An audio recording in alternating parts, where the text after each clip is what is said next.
This is a story of who we were,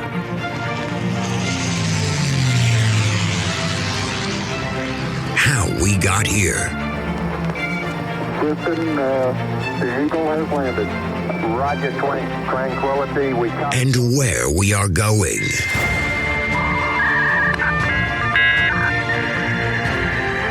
You've got mail. So join us as we take history off the page.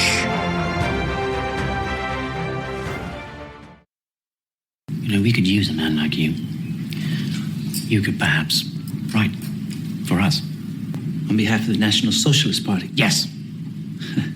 But I don't write propaganda. Who said anything about propaganda? I'm talking about the truth. Look around you. Immigrants, Jews, stealing everything we work for. The German Jews. Any party that comes to power will surely guarantee that. We're talking about Jews here. They're not citizens. They have no rights. You're supposed to be a nationalist.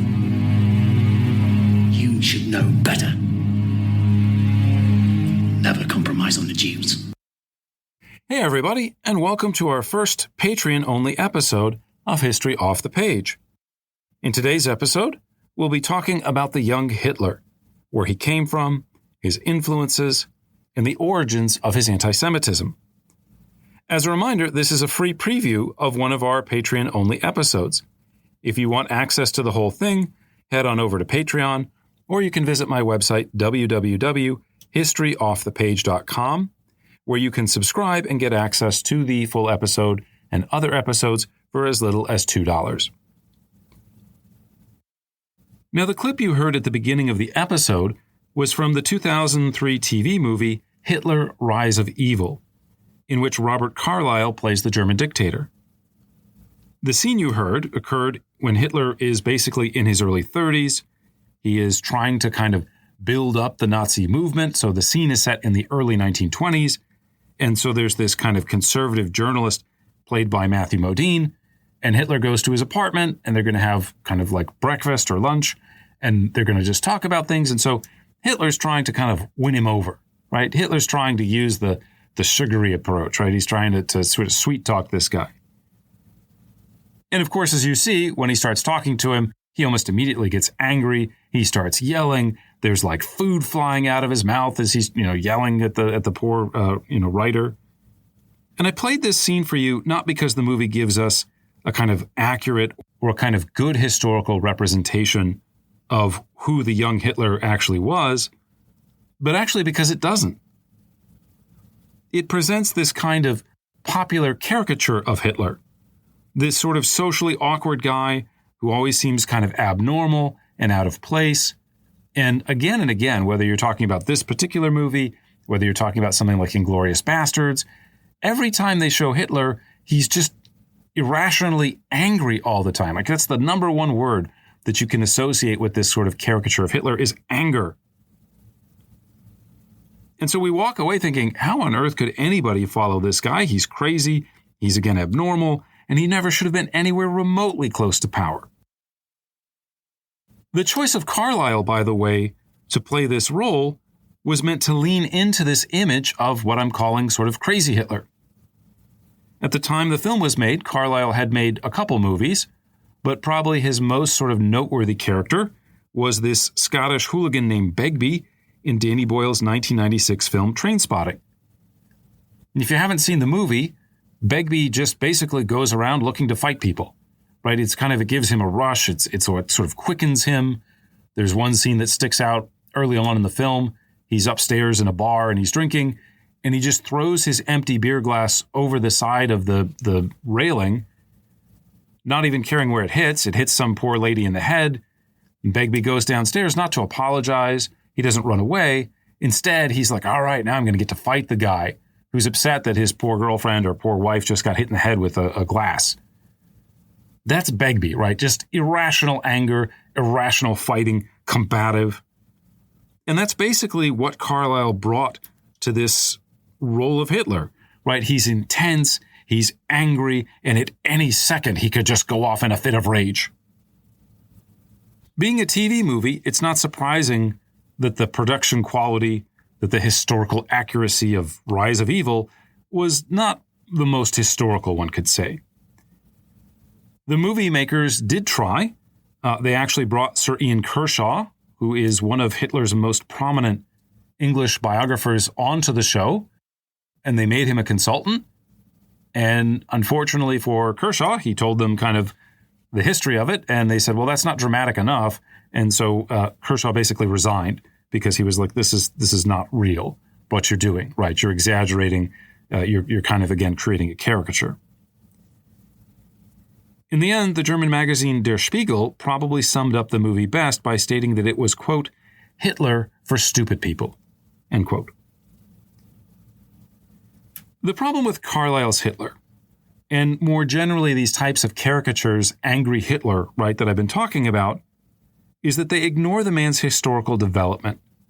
They transform the future dictator into this kind of stereotypical villain who's always, again, just kind of different, abnormal, evil, someone that if you saw him walk into a restaurant or a bar or a classroom, you would immediately, like the hairs on the back of your neck would go up and you'd be like, this person is weird, this person is dangerous, this person is very, very different than I am. In a way, portraying angry Hitler or turning Hitler just into angry Hitler 24/7 is something that makes sense. Because we as human beings, from a psychological standpoint, we like to believe in monsters. We struggle or we resist trying to understand how human beings can do things that are so unbelievably inhuman. How is it that you could order the deaths of millions and millions of people? How is it that and forget about just the Holocaust, right? People get wrapped up in the Holocaust. Hitler orders the killing of people who we would describe as handicapped. He orders the sterilization of mass numbers of people. He obviously was very fond of war.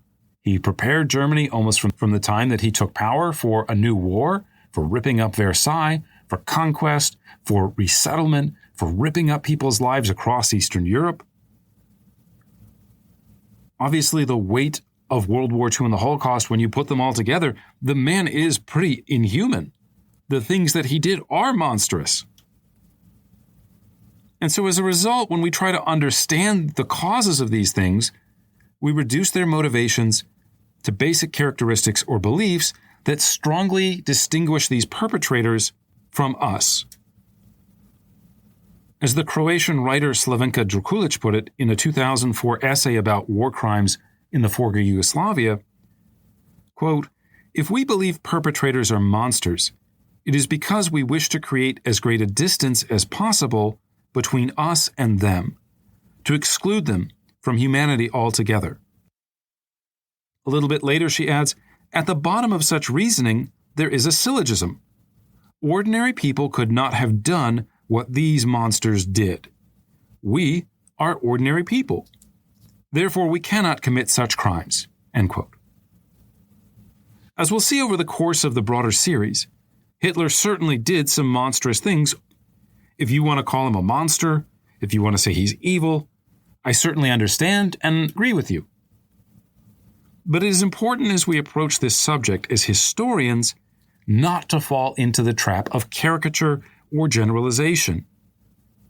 Whatever Hitler may have become later in life, he was not born a monster. Instead, one could argue that historical events transformed him into one. And here we're not speaking about some sudden encounter with a Jew in the streets of Vienna. This is a story that he tells in Mein Kampf, and as we'll see in the course of today's episode, that story is complete baloney. There are a lot of reasons to doubt that Hitler left Vienna with this kind of destructive, violent hatred of Jews that he kind of says that he did in Mein Kampf. We can also dismiss the idea that he suffered some kind of deep psychological turmoil caused by conflict with his father. There are rumors that Hitler only had one testicle. More recently, some sort of historians / more authors have kind of speculated that, well, maybe Hitler was latently homosexual. These speculative theories are just not borne out by the evidence. Instead, again, as we'll see, the answer as to how did Hitler become Hitler is much more obvious. Hitler, like many Germans, was a product of the Great War. It radically transformed his understandings of the world around him and pushed him towards a radical reconstruction of German and ultimately European society. Again, like many Germans, Hitler did not invent a lot of the ideas that he deployed, that he espoused, that he recommended. He's not the first guy to say, oh, we should have political anti-Semitism in Europe. He's not the first guy to be a really good public speaker. So a better way to think about it is that he seizes on popular theories of race, social Darwinism, and anti-Semitism that seemed for, again, many Germans to offer a path towards controlling and building a better and more secure future for Germany. Hitler was not abnormal, at least not in the sense of his development, of his youth, of his growing up. And tragically, his developmental path towards violence and genocide was not unique. Instead, it was all too common for Europeans of his age. So in today's episode, we want to unpack Hitler's origins a bit, to understand where he came from and what shaped his worldview. We'll discuss the origins of his anti-Semitism, what factors contributed to his political awakening, and we'll tell the story of his meteoric rise to political stardom in the years immediately following the war. But before we get too deeply into answering these kind of big questions, we should start by painting a brief sketch of the young Hitler's life. And when I say young Hitler, I mean Hitler like as a boy. Part of the reason for uncovering this is that sometimes you encounter in popular media, again, these sort of sensational stories about him. There's this kind of rumor, well, Hitler was secretly Jewish and he was so ashamed of it that he wanted to kill all the Jews. Or there was a doctor that treated the family and maybe the doctor had an affair with his mom and he was upset about it. And again, I can't tell you how strongly I think we should reject these kinds of psychological explanations, especially the ones that talk about psychoanalysis. This idea that, well, if you read this one letter or if you talk about this one story, psychoanalysis is not something that most people regard as being very accurate today. But even if you did, psychoanalysis only works if the patient is like literally on your couch and they're telling you all these stories. And, Freud says, well, tell me about your childhood. And then the person talks for 3 hours about their childhood. You can't do psychoanalysis across decades. Right? So a lot of this is just speculation. And it leads to, again, a sort of poor history, I would argue. We don't have, nor have we ever had, Hitler on the therapist's couch. And so to draw conclusions about him, arguing again, well, he must have been gay because he spent time with several homosexuals and he never got married. This is wild speculation. This is not history. So let's dispense with rumor and get to what we do know. Hitler came from an Austro-German family originally called the Schicklgrubers, which, if you read Ian Kershaw's biography of Hitler, he has at the very beginning a kind of funny comment about, imagine everybody in Germany running around saying, Heil Schicklgruber. Has a kind of funny ring to it, right? Hitler's father, Alois, was himself an interesting character. He kind of came from this sort of peasant status and worked his way up into being a fairly modest bureaucrat, right? So he made some success. He was a bit of a social climber. Alois himself had been the bastard child of a 42-year-old woman named Maria Anna, who died when he was 10. And so there was this kind of lack of clarity about who Alois' father really was. Later in the 1920s, some of Hitler's opponents, and even after World War II, some of those who had supported him but now obviously were trying to distance themselves from him, there were these rumors that, well, since we don't know who the father was, maybe the father was Jewish. Maybe that's why he became such a strong anti-Semite and why he decided to implement the Holocaust. And again, this is kind of getting into the realm of myth and speculation. And there are a lot of reasons to doubt, again, these kind of deep psychological explanations. For example, one of the most popular theories originated from Hans Frank, who had been the governor general of occupied Poland during World War II.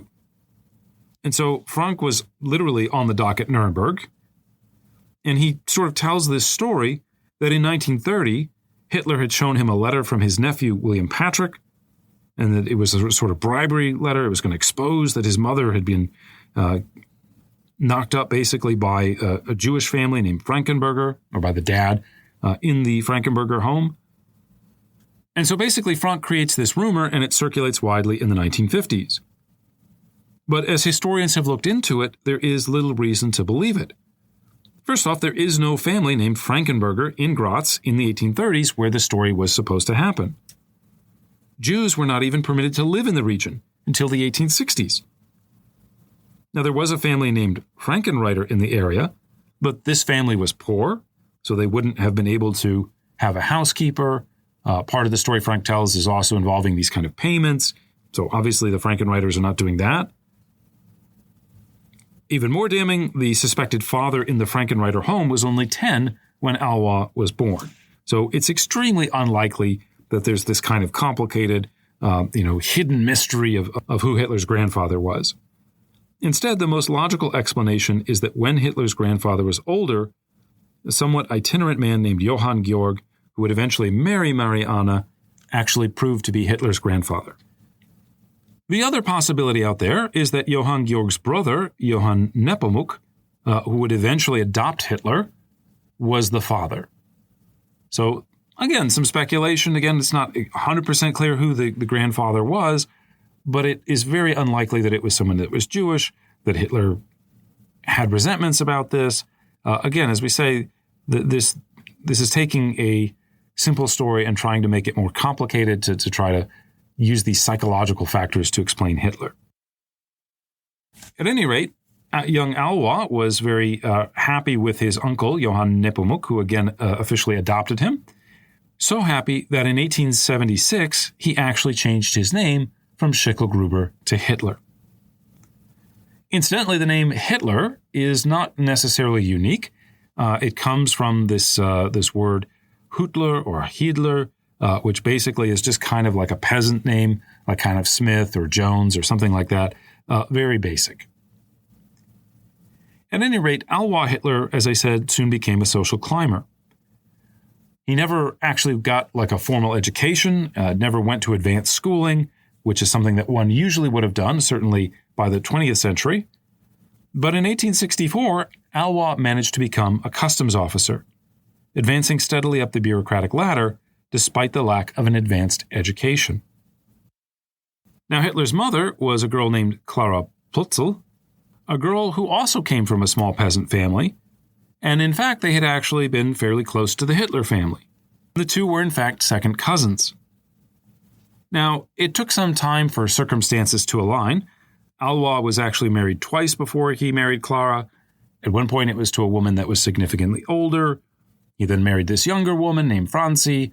Franzi got sick and died relatively quickly after the two had become married, and so it's only in January 1885 that Hitler's parents actually were able to marry. They actually needed a dispensation from the Pope in order to say, even though you're second cousins, you guys can still get hitched. Now, Alois' third marriage was a productive one. It produced 3 children between 1885 and 1888, but all 3 of them died young. It was only her 4th child, Adolf, who was born on the 20th of April, 1889, who would survive.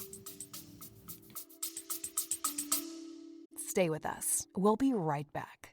You know, they say teaching is the mother of all professions, but right now it feels like it's happening inside a pressure cooker.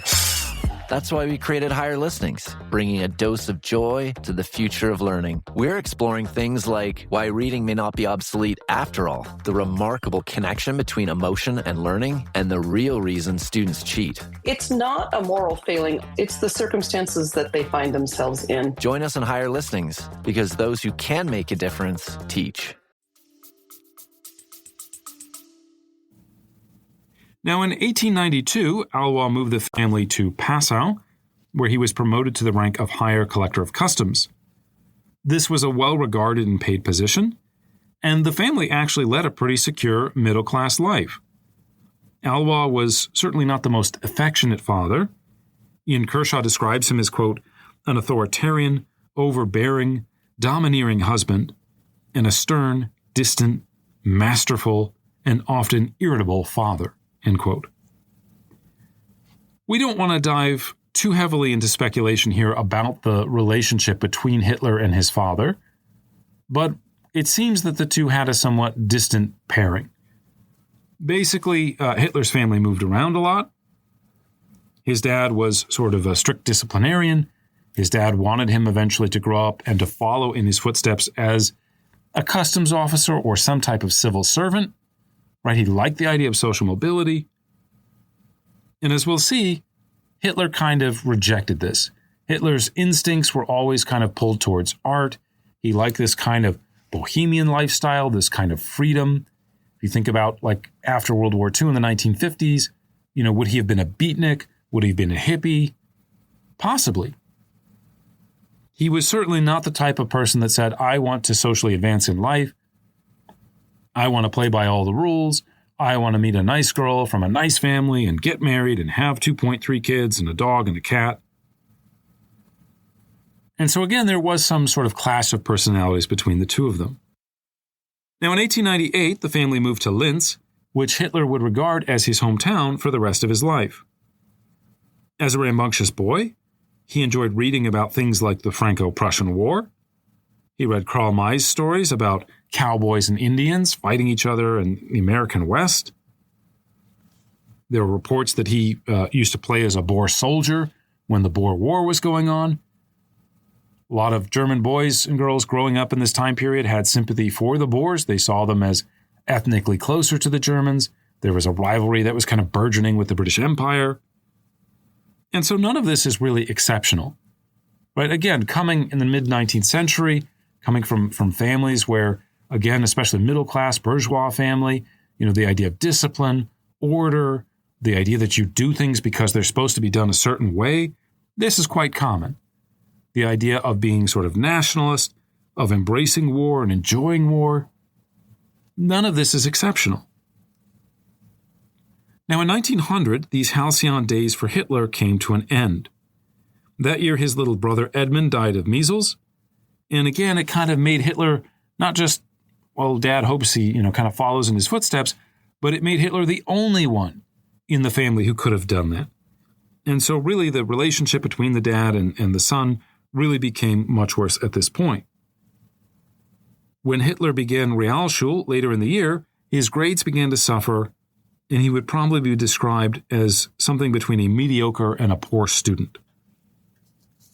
Now, in 1903, his father Alois passed away, opening hopes for Hitler that he might one day be accepted into the Viennese Academy of Fine Arts. Shortly before his mother's death in 1907, he came to Vienna for the first time, chasing these dreams of, again, being a great artist. Yet these dreams were not to be. His application to the Academy was twice rejected, the second time in October 1908, and he spent the following months and years basically kind of searching for a purpose in life. Hitler was like many young men who don't really know exactly what they want to do in life. They kind of come of age. They get to a point where they're on their own, taking care of themselves. Hitler's mom would die soon after he applied for art school and was rejected the second time. And so what are they going to do with their lives? Well, they're not sure. And so they float around and they work odd jobs. And they try to find themselves. And this was what Hitler tried to do, again, at this sort of moment of his early adulthood. According to his early friend August Kubitschek, he tried his hand at writing. At one point, Hitler is, as we'll talk about, he becomes a big fan of the composer Richard Wagner. And so he decides he's going to write a kind of Wagnerian-like opera about Nordic myth, and it's going to be, massive and lengthy. And of course, he never follows through with it. Hitler also, at one point, kind of thought about becoming an architect. But again, there isn't a lot of follow-through. Again, the story of young Hitler is not exceptional. It is actually rather common. He's like a lot of young men who are kind of looking for a purpose in life, and kind of floating along, living day to day, having this kind of bohemian existence while they're kind of trying to figure things out. For 5 years, Hitler would basically stay in Vienna. He would sell these kind of small watercolor paintings. He got a little bit of money from his mother through an orphan pension. And again, he just kind of floated along until 1913. Now, again, to address some of these sort of rumors about psychological causes, turmoil, disturbances, things that kind of made him crazy, supposedly, in the early years, we can say that as a young man, he seems to have had very little contact with women. If you read Mein Kampf, there's not a whole lot in there about, well, he met this girl, or he seduced that girl, or, he was really a ladies' man. Again, Kubitschek is one of the few sources that we have on these early kind of years in Vienna, but Kubitschek said that he was kind of prudish. He was the type of person that advocated very strongly for abstinence in youth. He was the type of guy, maybe you know someone like this, that they just know all about women. They know what to do with women. They know how to date women. They know how to control women. And you say, well, how many women do you actually know? Like, well, not many, right? Have you ever been on a date? No, not really. I mean, they find this in high school sometimes, right? Kids that don't have a lot of female friends, but they know all about them, right? This is the kind of young Hitler that we get. Again, he's someone that knows all about women without actually knowing any women. Now, Kubitschek also stated that Hitler was very shy around women when he did come into contact with them. He was not flirtatious. And so some historians, again, looking at this, again, some popular authors looking at this kind of argue, well, there must have been some sort of sexual issue going on here. These are the roots of Hitler's anti-Semitism. This is why he went crazy. This is why he wanted to be a dictator. And again, we don't really want to put much credence into this. Let's stop that kind of narrative and begin to answer some of the questions that we began the episode with.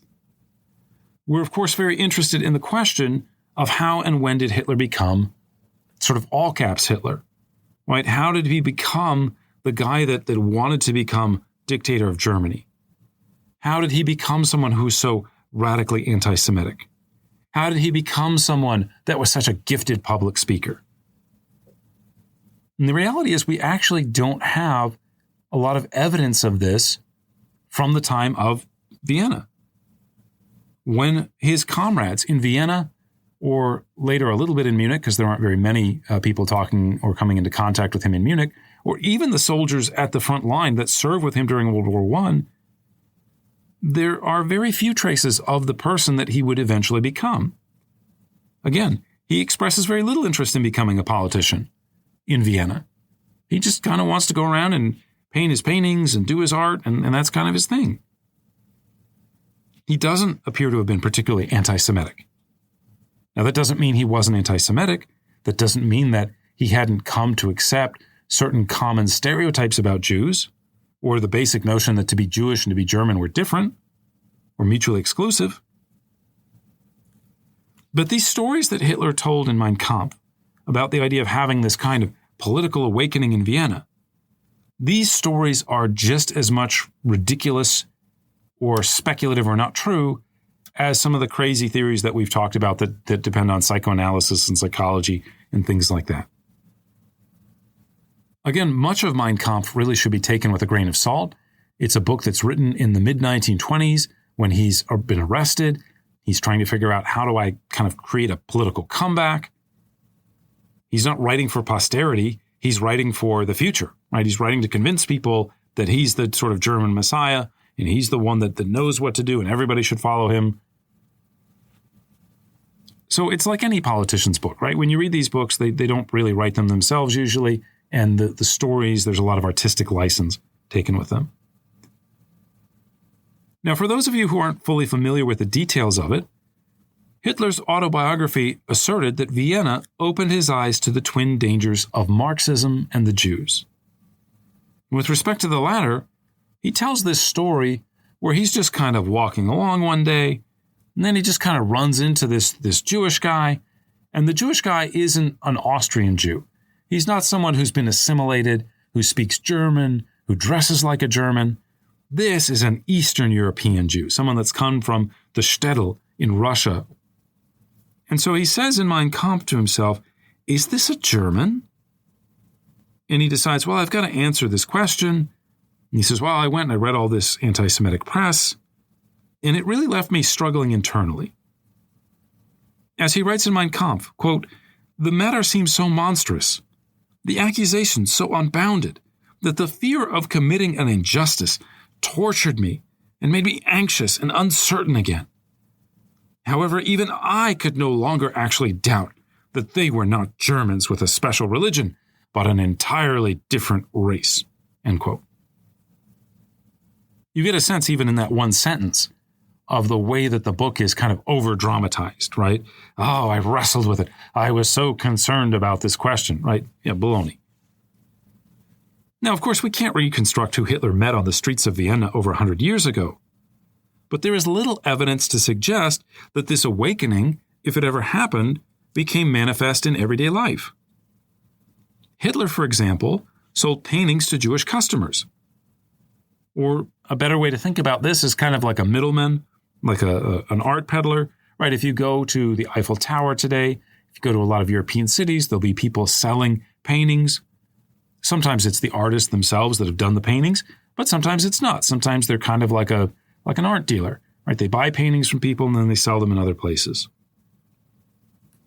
In Vienna, one of his closest confidants was a Jewish guy named Josef Neumann, who helped sell a lot of these paintings. Another example of Hitler's early contact with Jews, in 1907, his mother was diagnosed with breast cancer, and she was treated by a Jewish doctor, a guy named Dr. Bloch. Now again, sometimes you hear people speculating, oh, well, maybe he was upset about the doctor, maybe he thought the doctor had an affair with his mother. But in fact, Hitler was so grateful for Dr. Bloch's services that after his mom died, he made a watercolor for the doctor in gratitude for his services. Is that something that you do when you're deeply possessed with anger and you just hate people and you're just so violent, right? No. Finally, again, we don't have a lot of evidence from people in Vienna that he was hanging out with, but we do have some. And another one of these kind of confidants was a guy named Reinhold Hannisch. And Hannisch later on said, Hitler, quote, in those days, meaning in Vienna, Hitler was by no means a Jew hater. He became one afterwards, end quote. So instead of direct connections, this idea that there was some kind of traumatic episode or some kind of messianic awakening, the likelihood is stronger that Hitler simply soaked up the political ideas that widely circulated during his time in Vienna, including those related to anti-Semitism. Now, one of these movements that was very popular in the era was known as the Pan-German movement. And in Austria, this was led by a man named Georg Ritter von Schönerer.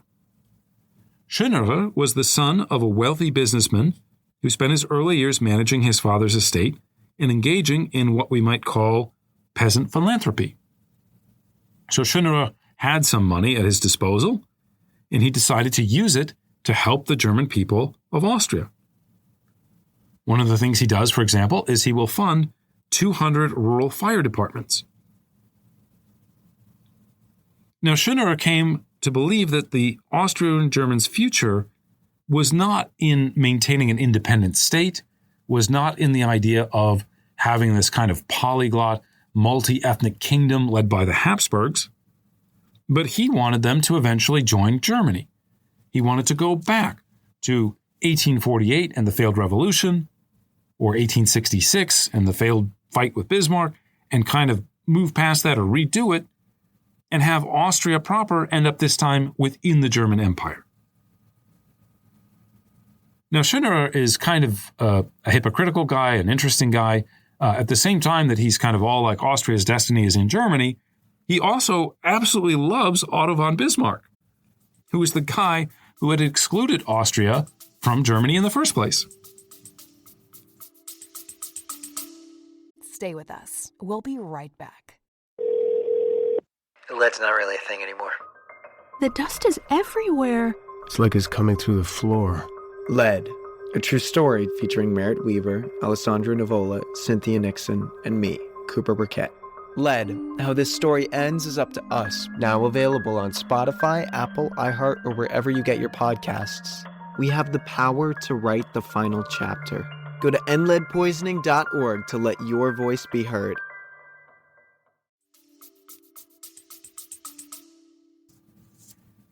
At any rate, Schöner in 1873 became a member of the Reichsrat as a liberal. Now, technically, this is the German Progressive Party is the name of it, but when we say progressive today, it means very different things from what it meant historically.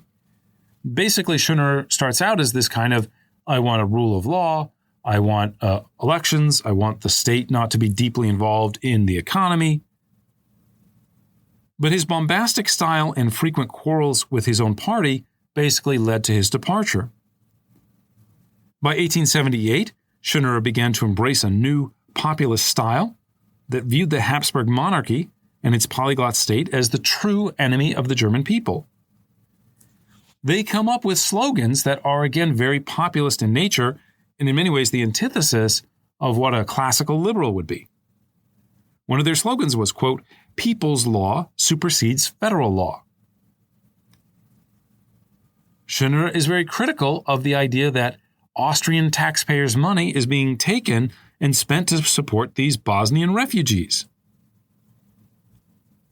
Now, as the Pan-German movement became increasingly popular in 1882, Schöner and his associates helped to create something called the Linz Program, which called for radical populist political change. Now, they also called for pension and disability insurance, restrictions on child labor. They called for freedom of the press. They want to increase the franchise, so getting more and more people to vote. And they want, of course, this sort of dramatic reorganization of the empire that would, in essence, create this sort of German-dominated state in Bohemia and Austria. So there's a lot going on in Schöner's kind of ideological Weltanschauung or worldview. Right? A lot going on in his political program that doesn't fit neatly into the traditional 19th century philosophical political boxes. There's two key points here that relate to the genesis of Hitler's worldview. One, there is in the Linz program a kind of mixed philosophy here, a kind of weird mixing of socialism and nationalism. A desire to have social welfare programs, to do things on behalf of the working class, but only within the broader context of national renewal. In other words, someone like Schöner would have said, we absolutely love the idea of, again, social welfare, these government intervention programs, but we don't want the class conflict that usually goes along with them. We don't like these members of the socialist parties because they're telling people that we should have class conflict, and we don't want to do that because we're all members of the same nation. Mixing nationalism and socialism together, if that sounds pretty familiar to you, of course, because that is a core tenet of National Socialist belief. That is part of what Hitler tries to do. We are going to create a nationalist party, but it is going to claim to work on behalf of working class Germans. And in fact, once they build the Nazi state, we'll talk about this later in a future episode, but they do invest heavily in the idea of social welfare, in the idea of let's have benefits for the working class people. A second thing to point out is the location of the Linz program. Linz, as we mentioned, was Hitler's adopted hometown. Now, Hitler wasn't born yet when the Linz program was written in the early 1880s, but it wasn't that long afterwards. Right? Hitler's born in 1889. These ideas are very popular, especially in the area around Linz and in Linz itself. It's pretty likely that he was exposed to Schöner's opinions, to Schöner's platform, to his ideas, to people saying, well, I think this Schöner guy really has a point. Now, adding to this close connection, in the years that followed the Linz program, Schöner began to adopt an increasingly anti-Semitic tone. This was driven in part by Jewish immigration coming from Russia and Poland. So they're together still at this point in a single country called Russia, but there's violent pogroms taking place. Jews are fleeing. Jews are trying to escape. It's not coincidental that this is also the time when sort of Zionism gets kicked up, when it starts to be refounded, when there are discussions about it.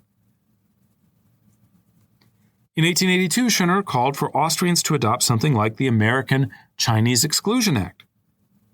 He wants to bar future Jewish immigration into Austria proper.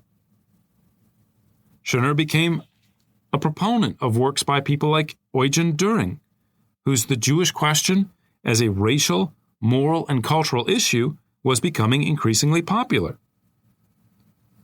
And as the decade continued, Schoener's rhetoric focused increasingly on ideas about national purity and the idea of reversing Jewish assimilation, including revoking Jewish emancipation and not recognizing baptized Jews as Christians. So it's not just that Schoener was anti-Semitic.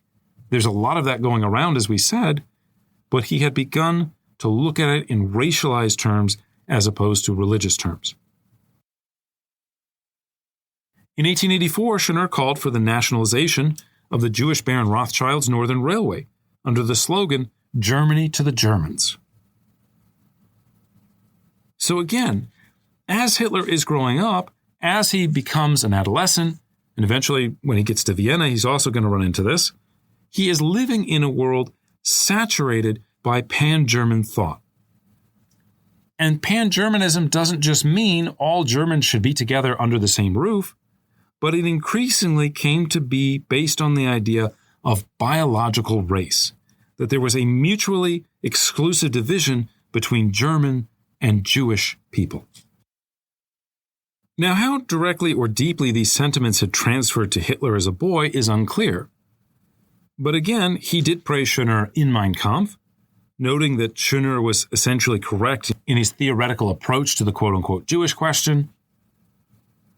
And so whether Hitler is like literally writing everything down and imbibes this and says, okay, now I'm an anti-Semite, now I'm a pan-German, there isn't direct evidence of that, but it's pretty clear that Schoener was pretty influential in the early development of Hitler's ideas and of his, again, his anti-Semitism.